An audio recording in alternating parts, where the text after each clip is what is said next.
যারা কিনা বেগুন খেতে পছন্দ করে না তারা যদি একবার আমার এই রেসিপিটা ট্রাই করে তাহলে আমি শিওর দিয়ে বলতে পারি তারা আমার প্রেমে পড়ে যাবে। সরি, আমার প্রেমে না, আমার বেগুন ভর্তার প্রেমে। এতটাই মজার রেসিপি যে আপনি যদি পুরো ভিডিওটা দেখেন তাহলে এক্ষুনি আপনি চলে যাবেন বাজারে বেগুন কেনার জন্য। আর এখন যেহেতু বেগুনের সিজন চলতেছে, বাজারে গিয়ে দেখবেন এধারে ওধারে বেগুনের গড়াগড়ি। দেরি না করে আপনিও কিনে নিয়ে এসে এক্ষুনি ট্রাই করে দেখবেন। প্রথমে এখানে আমি 3টা বেগুন নিয়েছি, তার সাথে 2টা টমেটো। এবার বেগুনটা ভালো করে পরিষ্কার করে পরিষ্কার পানিতে ধুয়ে নিব।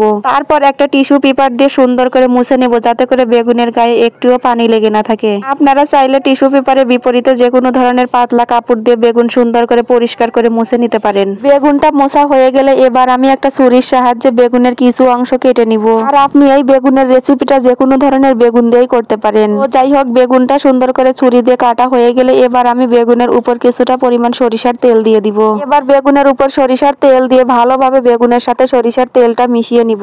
তার সাথে আমি যে এখানে 2টা টমেটো নিয়েছি, আমি কিন্তু টমেটোটাও তেল দিয়ে মেখে নিয়েছি। আমি এখানে সরিষার তেলটাই ব্যবহার করলাম, আপনারা চাইলে যে কোনো ধরনের তেল ব্যবহার করতে পারেন। এইবার চুলাতে একটা স্টিমার বসিয়ে দিয়ে এবার আমি বেগুনটা সিদ্ধ হতে দিব। একটু সময় নিয়ে হালকা আঁচে বেগুনটা কিন্তু অনেকক্ষণ যাবত ধরে সিদ্ধ করতে হবে। বেগুনগুলো কিন্তু এরকম করে চুলার উপরে পোড়াতে হবে, পরবর্তীতে কিন্তু আমি কোনো রকম সিদ্ধ করব না। এর জন্য আমি কিছুক্ষণ সময় নিয়ে এপিট ওপিট ভালো করে বেগুনগুলো পুড়িয়ে নিব।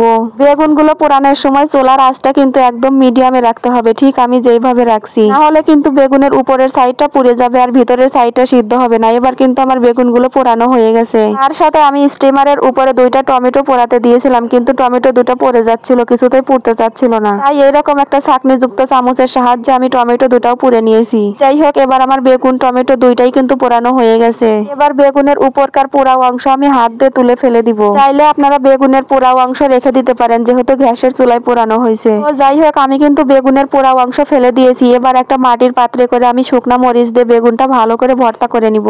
আর এরকম করে যদি বেগুনগুলো পুড়ে তারপর মাটির পাতিলে করে ভর্তা করা হয়, বুঝতেই পারছেন খেতে কতটা লোভনীয় হবে। এবার আমার শুকনা মরিচ কিন্তু ভালোভাবে ডলা হয়ে গেছে। তারপর আমি পেঁয়াজ দিয়ে আরো কিছুক্ষণ যাবত ধরে ডলে নিব। এবার মরিচগুলো কচলানো হয়ে গেলে তারপর আমি বেশ খানিকটা সরিষার তেল দিয়ে দিব। আর মরিচগুলো দেওয়ার সময় কিন্তু আমি একটু বেশিই দিয়েছিলাম, যাতে করে পরবর্তীতে টমেটো গুলো ভর্তা করতে পারি। তো টমেটো ভর্তা করার জন্য আমি এখানে কিছুটা পরিমাণ মরিচ বাটা রেখে দিলাম। এবার সেই পুরানো বাগুনটা আমি মাটির পাতিলে ভর্তা করব। ভর্তা করার সময় কিন্তু অনেকটা স্মেল বের হচ্ছিল, আমার তো দেখেই জিভে পানি চলে আসছে। বেগুন পোড়ার ভর্তাটা আরো একটু টেস্ট বাড়ানোর জন্য আমি কিন্তু এখানে কিছুটা ধনিয়া পাতা অ্যাড করলাম। আপনারা চাইলে ধনিয়া পাতাটা স্কিপ করতে পারেন, যেহেতু আমার কাছে ভালো লাগে তাই আমি দিলাম আর কি। যাই হোক, এবার বেগুন পোড়া ভর্তা করা হয়ে গেলে এবার আমি পোড়ানো টমেটো গুলো ভর্তা করে নিব। যদিও রেসিপিটা সবাই অনেক আগে থেকেই জানে, তারপরেও আমি শেয়ার করলাম আর কি, যেহেতু আমার কাছে অনেক ভালো লাগে। যারা কিনা বেগুন পুড়ে এরকম করে ভর্তা করে এখনো খাননি তারা কিন্তু একবার হলেও ট্রাই করে দেখবেন। আপনারা হয়তোবা ভিডিওটা দেখেই বুঝতে পারতেছেন যে বেগুন ভর্তাটা আসলে খেতে কতটা মজা হবে। তো যাই হোক, এবার কিন্তু আমার বেগুন ভর্তা করা হয়ে গেছে। আর হয়তোবা অনেকেই মনে করতে পারে বেগুন পুড়ে তারপর ভর্তা করা, ভাতে দিয়ে ভর্তা করলেই তো হয়ে গেল। আর যারা কিনা এরকম করে বেগুন পুড়ে ভর্তা করাকে অনেক বিরক্ত মনে করেন তাদেরকেও বলবো অবশ্যই একদিন ট্রাই করবেন। তারপরে দেখবেন আপনি আর দ্বিতীয় দিন কোনোদিনও বেগুন ভাতে দিয়ে ভর্তা করবেন না, মন চাইবে এরকম করে বেগুন পুড়ে ভর্তা করে খেতে। তো যাই হোক, আজকের মতো এখানেই বিদায় নিলাম। আল্লাহ হাফেজ।